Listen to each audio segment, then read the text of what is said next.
कक्षा 10वीं प्रश्नावली 4.3 है। पहला प्रश्न है इसका, यदि निम्नलिखित द्विघात समीकरण के मूलों का अस्तित्व हो तो उन्हें पूर्ण वर्ग विधि द्वारा हल करना है। पहली समीकरण है हमारी 2x² - 7x + 3 = 0। एक्स स्क्वायर के साथ जो गुणांक होता है सबसे पहले हमें उस गुणांक का पूरी समीकरण में भाग देना होता है। यहाँ एक्स स्क्वायर के साथ 2 है तो प्रत्येक पद में हम क्या कर रहे हैं, 2 का भाग दे रहे हैं। इसमें 2 का भाग देंगे तो बटे में 2 आएगा, तो 2 से 2 कटेगा तो बचेगा x² माइनस 7x के बटे में 2 का भाग देंगे तो आएगा 7/2x और 3 में 2 का भाग देंगे तो 3/2 = 0। अब x² माइनस 7x और प्लस 3/2 को हम उधर ले गए तो माइनस का 3/2। अब हमें ये जो संख्या है x के साथ जो गुणांक है, x² के साथ नहीं, x के साथ 7/2 उसका आधा करना है। तो 7/2 का आधा क्या होगा, 7/2 उसका आधा मतलब उसमें आधे का गुणा, तो वो होगा 7/4। अब इस 7/4 का वर्ग दोनों पक्षों में हमें जोड़ना है। 7/4 का वर्ग ये कहाँ से आया, x का जो गुणांक था उसका आधा करना है हमें, उसका आधा करा और जो संख्या आई उसका वर्ग दोनों पक्षों में जोड़ने पर।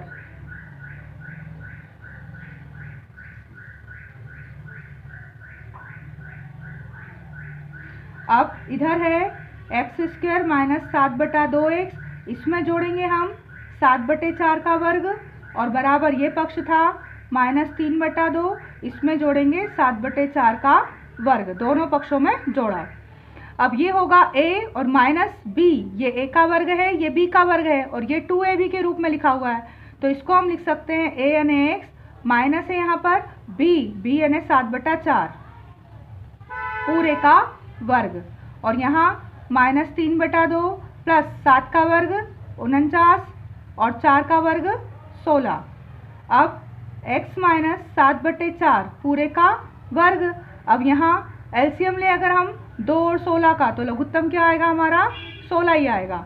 अब 2 के पारे में 16 कितनी बार आएंगे, 2 8 16 8 बार, 8 तिया 24 और 16 के बारे में 16 आएंगे एक बार, 1 का गुणा 49 में, तो x माइनस 7/4 पूरे का वर्ग, 49 में से 24 गए 25/16। अब इधर है x माइनस 7/4 पूरे का वर्ग, 25 और 16 किसका वर्ग होता है, प्लस माइनस 5/4 का वर्ग। प्लस 5 का अगर आप गुणा करें 5 में तब भी 25 आएगा और माइनस 5 का माइनस 5 में गुणा करेंगे तब भी माइनस माइनस प्लस हो जाएंगे और 25 ही आएगा। तो प्लस b और माइनस b, 5 का वर्ग होता है 25 या प्लस माइनस 4 का वर्ग होता है 16। वर्ग से वर्ग कट गए। अब x माइनस 7/4 बराबर आएगा प्लस का और माइनस का 5/4। अब हम एक बार लेंगे प्लस चिन्ह और एक बार लेंगे माइनस चिन्ह, तो पहले हम ले रहे हैं प्लस चिन्ह लेने पर x माइनस 7/4 और बराबर प्लस का लेंगे हम 5/4, तो x का मान क्या आएगा, 5/4 तो था ही, माइनस 7/4 पक्षांतर में प्लस का 7/4 हो गया। अब x बराबर हर समान है तो एक बार लिखा, ऊपर लिखा 5 + 7। अब 5 + 7 कितने हो जाएंगे, x बराबर आएगा यहाँ पर 7 और 5 12/4, 4 त्रिक 12। अब x का मान आ गया यहाँ पर 3, कौन सा, प्लस चिन्ह लेने पर।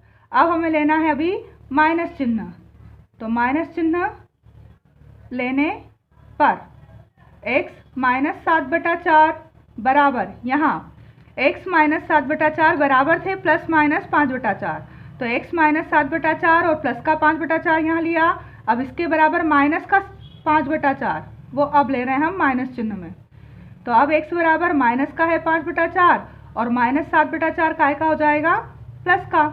अब इसको हल करेंगे तो हर समान है एक बार, ऊपर आएगा -5 + 7, प्लस के 7 में से -5 गए तो 2/4, 2 1 कम 2, 2 दूनी 4, x बराबर आएगा 1/2।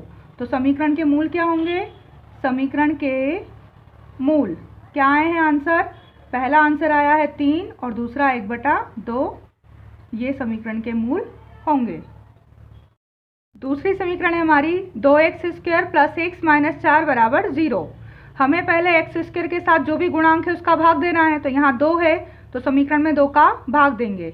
2 का भाग देंगे तो यहाँ बचेगा एक्स स्क्वायर, यहाँ 2 का भाग देंगे तो एक्स के बटे में 2 और यहाँ -4 के बटे में 2।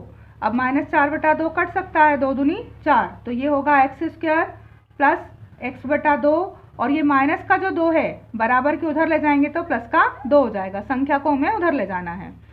अब x के साथ जो 1/2 है, x के गुणांक का क्या करना है, आधा। x के साथ क्या है, 1/2, ऊपर 1 और नीचे 2 है, कुछ नहीं है तो 1/2, इसका और आधा करेंगे तो कितना हो जाएगा, ये 1/4। अब दोनों पक्षों में हमें 1/4 का वर्ग जोड़ना है, तो 1/4 का वर्ग दोनों पक्षों में जोड़ने पर ये है हमारा पक्ष x² प्लस x/2, इसमें जोड़ेंगे हम 1/4 का वर्ग और बराबर 2 था उसमें जोड़ेंगे 1/4 का वर्ग।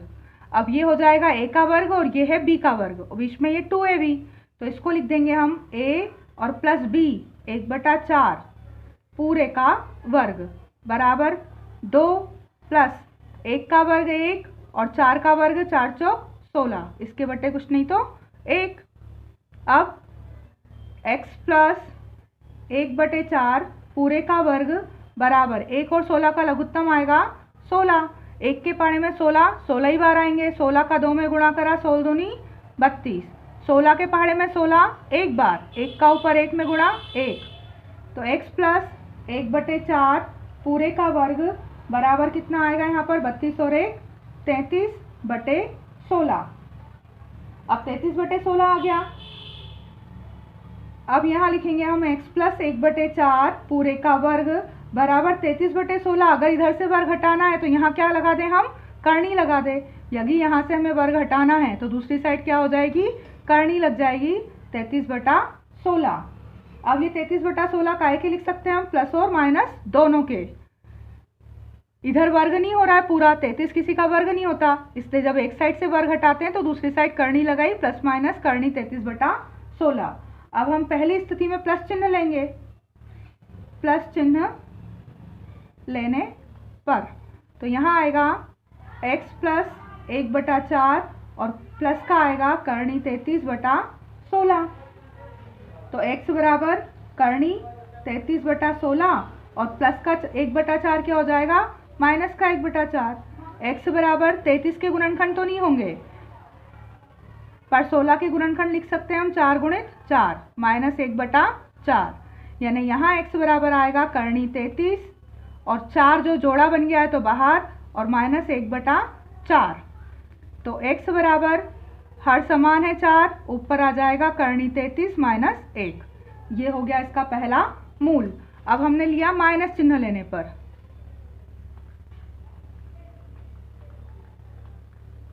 माइनस चिन्ह लेना है इस कंडीशन से, यहाँ पहले हमने प्लस चिन्ह लिया, अब यहाँ से माइनस लेना है, तो x प्लस 1/4 बराबर माइनस का ले रहे हैं हम करनी 33/16, तो x बराबर माइनस का करनी 33/16 और माइनस के 1/4। करनी 33/16 को क्या लिख सकते हैं हम, माइनस का करनी 33 और 16 करनी से बाहर आएगा तो 4, ये 4 गुणित 4 गुणनखंड आए थे, 4 बाहर निकल गया था और माइनस 1/4, तो x बराबर आएगा 4 माइनस करनी 33 माइनस 1। तो समीकरण के मूल क्या है, समीकरण के मूल हैं करनी 33 माइनस 1/4 और माइनस करनी 33 माइनस 1/4। तीसरी समीकरण है हमारी 4x² प्लस 4 करनी 3x प्लस 3 बराबर 0। सबसे पहले हमें क्या करना है, जो x² के साथ जो गुणक है उसका पूरे समीकरण में भाग देना है, तो यहाँ प्रत्येक पद में 4 का भाग देने पर x वर्ग के साथ 4 था तो 4 कट जाएगा, बचेगा x वर्ग प्लस 4 करनी 3x था, इसके बटे में 4 और प्लस 3 के बटे में 4। अब यहाँ 4 से 4 कट सकते हैं, तो x वर्ग प्लस करनी 3x और प्लस 3/4 पक्षांतर में हो जाएगा माइनस 3/4। अब जो x के साथ जो गुणा है उसका आधा करना है, तो करनी 3 का आधा क्या होगा, करनी 3/2 होगा, तो अब करनी 3/2 उसका वर्ग दोनों पक्षों में जोड़ने पर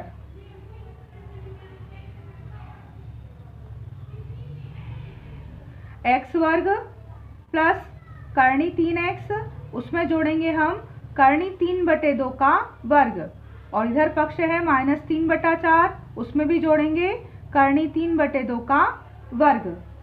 अब x ये है a वर्ग और ये b वर्ग और बीच में 2ab, तो ax प्लस b करनी 3/2 पूरे का वर्ग बराबर -3/4 और प्लस करनी 3 का वर्ग, वर्ग से करनी कटेगी तो 3 और 2 का वर्ग हो जाएगा 4। तो x प्लस करनी 3/2 पूरे का वर्ग बराबर माइनस का 3/4 और प्लस का 3/4 कट गया, बचा 0। तो अब हम लिख सकते हैं इसको x प्लस करनी 3/2 पूरे का वर्ग और इधर 0 का भी वर्ग। 0 प्लस में हो या माइनस में हो कोई फर्क नहीं पड़ता, वर्ग से वर्ग कट गया, प्लस माइनस नहीं लिखा हमने। अब x प्लस करनी 3/2 बराबर 0, तो x बराबर आएगा माइनस का करनी 3/2, यानी समीकरण के मूल क्या होंगे? समीकरण के मूल होंगे -3 करनी/2 और -3 करनी/2, क्योंकि 0 चाहे प्लस का हो या माइनस का हो, आंसर यही आएगा। तो समीकरण के मूल है माइनस करनी 3/2। चौथी समीकरण है 2x² प्लस x प्लस 4 बराबर 0। x वर्ग का गुणांक क्या है? 2, तो समीकरण में 2 का भाग देने पर, समीकरण में 2 का भाग देंगे तो यहाँ बचेगा x वर्ग प्लस x के बटे में 2 और प्लस 4 के बटे में 2, 2 दूनी 4 कट गए। अब बच रहा है x वर्ग प्लस x/2 और प्लस 2 पक्षांतर में हो जाएंगे -2। अब x का गुणांक क्या है? 1/2, ऊपर कुछ नहीं है 1 और नीचे 2, उसका आधा करना है तो वो हो जाएगा 1/4। अब 1/4 का वर्ग दोनों पक्षों में जोड़ने पर 1/4 का वर्ग दोनों पक्षों में जोड़ने पर, अब x वर्ग प्लस x/2 और प्लस 1/4 का वर्ग इधर भी जोड़ना है और -2 था उसमें भी जोड़ना है 1/4 का वर्ग। तब x वर्ग a का वर्ग और ये है b का वर्ग, तो a और प्लस b पूरे का लिखेंगे इसको वर्ग, और बराबर -2 बटे में कुछ नहीं है, प्लस 1 का वर्ग 1 और 4 का वर्ग 16। अब x प्लस 1/4 पूरे का वर्ग बराबर 1 और 16 का एलसीएम आएगा 16, 1 के पाड़े में 16 16 बार आएंगे, 16 दूनी 32 माइनस के, और 16 के पाड़े में 16 एक बार, 1 का गुणा 1 में 1 ही। x प्लस 1/4 का वर्ग बराबर माइनस के 31 बटे में 16। इधर से अगर हम वर्ग हटाएं तो इधर क्या लग जाएगी? करनी लग जाएगी। तो x प्लस 1/4 का वर्ग हटाएंगे तो इधर लग जाएगी करनी माइनस करनी 31/16। करनी के अंदर -31 है, यह एक काल्पनिक संख्या है। तो आगे x प्लस 1/4 बराबर माइनस का करनी 31 और 16 वर्गमूल करनी से बाहर निकलेगा तो क्या आ जाएगा? 4। तो x बराबर आएगा माइनस का करनी 31/4 और प्लस 1/4 हो जाएगा -1/4। अब चूंकि यह एक काल्पनिक संख्या है, करनी जब ऋणात्मक हो, करनी के अंदर ऋण की संख्या हो तो वो क्या होगी? काल्पनिक संख्या। यह एक काल्पनिक संख्या है, अतः